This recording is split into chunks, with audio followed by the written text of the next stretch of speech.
Scott, do you have an update on Dan? Good news, nothing torn. So basically, when pain subsides, when he's able to go, he's able to go. So he's a tough kid. That'll be sooner rather than later. So that's a blessing. Scott, I know it's got to be frustrating. Does it help at all that you have dealt with this kind of situation where you've got players in and out and you have shorter rotations? Does that help at all in this year? Yeah, I think because most of the year we've been at 7, so you're used to being in those situations. Last year we got to 8 for 4 minutes or 5 minutes of the season. So eventually we'll get there, and I know until that time, any experience you can lean on can be helpful, and hopefully everyone knows. I mean, when you have a shorter rotation, you just got to be smarter with fouls. Talked a little bit about it the other day, but is the free throw shooting perplexing? Because until the Iowa State game, I think y'all have been like 76% on the year. I mean, obviously you're going to have bad games, but 2 in a row like you did. Yeah. I think you can always tell somebody's free throw shooting based on their previous numbers. So you look in the last couple of years what they shot. If they're in their 80s or 90s, usually they're going to be in the 80s or 90s. If they're in the 60s or 70s, then they got to work to get to the 80s or 90s. And I thought this summer we didn't shoot well in Germany. We spent a lot of time working on it. We've gotten better. Conference is a different animal, different pressures, different. The gyms are fuller, the energy's greater. And I think part of not having guys that have been through the Big 12 is we probably adjusted to a little bit of the Big 12. And I know the guys are working hard on them. And at the same time, us coaches got to put them in positions to get them where they can make them in the games, meaning different drills, whatever we can come up with, provide pressure and opportunities for them to get more routine and used to it. I would be surprised if we continue to struggle with the free throw shooting. So that's a good thing. Scott, you and your teams have had pretty good success in Stillwater, which doesn't seem like the easiest place to play. How can you guys continue with that this year? Well, I think first and foremost, whenever you play on the road, you can't let people get a bunch of transition buckets and easies, and we got to take care of the basketball, get high percentage shots. You do that, and then you make them just earn their baskets, and this Oklahoma State team really can score it, and they like to play fast. One of the top 10 tempos, adjusted tempos in the country. So again, a lot of that can come off turnovers, bad shots, and we gotta do a good job controlling those two things and trying to make it as difficult as possible for them to get good looks on in the first 5-10 seconds. Scott, obviously not the best start you wanted to conference play. You said that you weren't able to have like a long, hard-fought practice due to your schedule. So was there anything that you were able to really just hone in on before going to Stillwater? Yeah, you're always able to learn. Just you have to learn different. Sometimes it's through film. Sometimes it's through walkthrough. Sometimes it's obviously through 5-on-5 competitive drills. What this time of year you just have to shorten that stuff down, and the best thing is again, you can tell somebody the stove's hot, you get burned. Sometimes that resonates a little better. So again, I don't think any of us felt good about the effort on the glass, and just how they were able to get 23 offensive rebounds against us and us only get 10. So hopefully we can return back to nature. And we are one of the best offensive rebounding teams in the country for a reason, and we got to get back to that.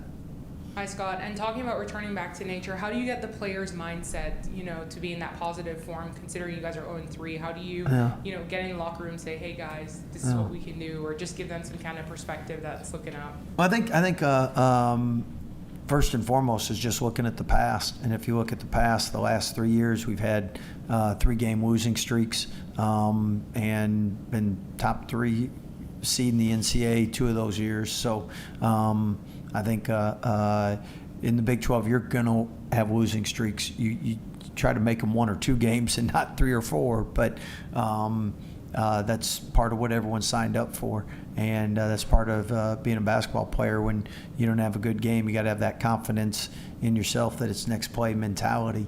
And hopefully, again, if you concentrate and if we just control what we can control, and that's from mental mistakes to not doing our job, blocking out, sprinting the floor. I mean, you give all that, now you got a chance to allow execution to take place. Scott, you said you may have, I don't remember if you phrased it, underestimated, but what, that 7 months off for James. Do you see him, though, making the steps and then kind of blending with the team? And stuff Yeah, I like think that? obviously each day things should get easier, better for him.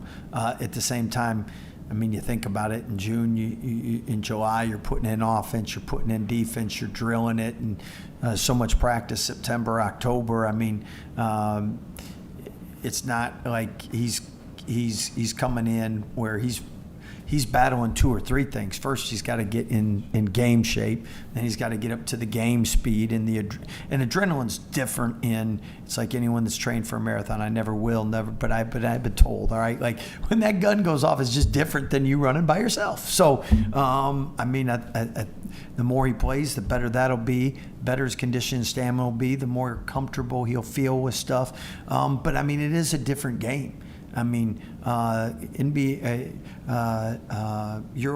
EuroLeague games, European basketball games, NBA summer leagues. I mean, that's completely different than college. College with you got a lot more guard quickness play. You got a lot more lanes are clogged and a lot of athleticism. So the speed of the game takes adjusting to as well. And what's called, what's not called. I mean, there are different rules in FIBA in the U.S. and he's learning all that stuff. So he's a smart young man and he picks up quick. But again, he's had a lot to overcome in a short period of time. And again, this isn't like starting the semester where you're learning for the finals. Like this is final exam, is conference. Like here, we'll let you get used to things. Let's go against 3 top 15 defenses in the country. With very little class time. Huh? With very little class time, just go right into the final exam. Yeah. Well, you could have.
About it, but obviously not the effort y'all wanted on the boards the other day. Yeah. Do you kind of take that as a challenge going into this road trip?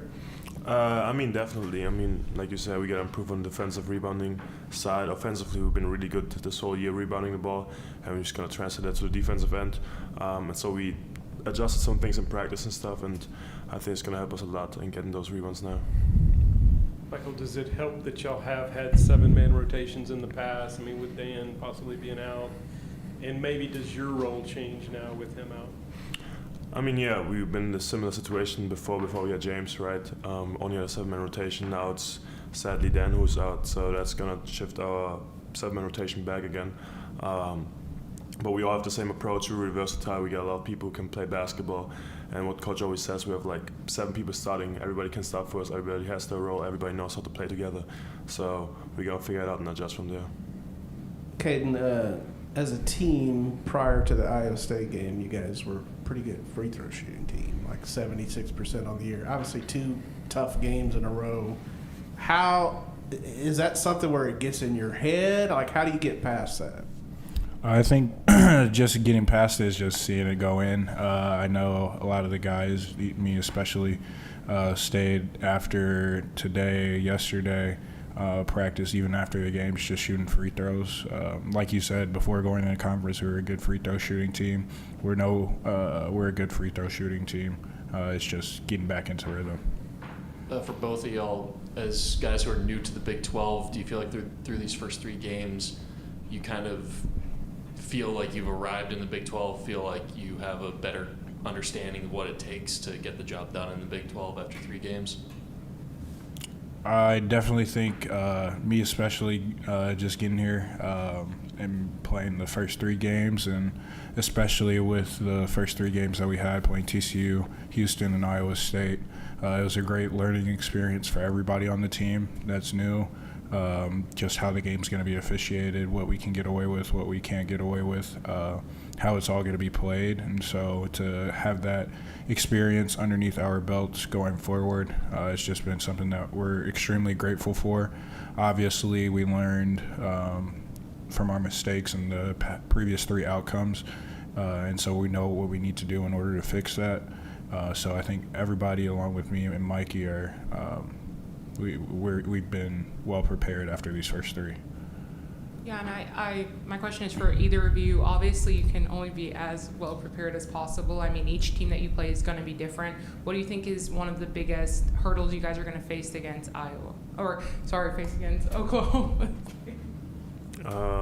Oklahoma State is really good offensively. There are a lot of people who can score the ball. They got my old teammate Pasafala, who's also a really good scorer. Defensively, they have some struggles, so we kind of have our game plan set already. We know what we want to do, how we want to attack them, how we're going to adjust different coverages against certain guys. So I think we're really well prepared already. So we're gonna go get it. For either of you as well, I mean, off to a frustrating start during conference play. I mean, how do you guys remain positive now? What's the vibes like on the team going into this game? Yesterday, Coach Drew pulled up. He loves his numbers. He pulled up a stat from the previous, I want to say, 4 or 5 years, and so in that he highlighted a bunch of teams that were in the tournament that started off or had stretches where they lost 3 games in a row, and they still made the tournament. So for us, especially as a new team, to see that, and also knowing that we have what it takes in the locker room and we can do it out on the floor. We just have to play a whole 40, and we've all made mistakes on the court, and so I think everybody on the team has been ready to fix those and finally start getting the outcomes that we really want. Caden, James now has 3 games under his belt. How have you seen him grow, and what do you try to do, as a big man to kind of help him get ready for what he's seeing? Just when him being out on the court, seeing him just pick up the game. Obviously, college basketball is different from what he's played, and also the level of physicality. And like I said earlier, knowing what you can't get away with. Him also getting his legs back underneath him too has been great to see, and him being able to finally be able to start running and start moving around. But me personally, just trying to help him with plays, like if there's a set or on the defensive end, like our coverages, and just telling him what it is, and just being there to really support him, because we know it's a quick turnaround. He got here at semester, so in order for him to learn our whole system within like a couple of weeks is extremely challenging, and we had a lot more time to learn the whole system. So just being there to support him, even in those mental mistakes and mistakes that he may make, because we all know at the end of the day he's brand new. Thanks, guys.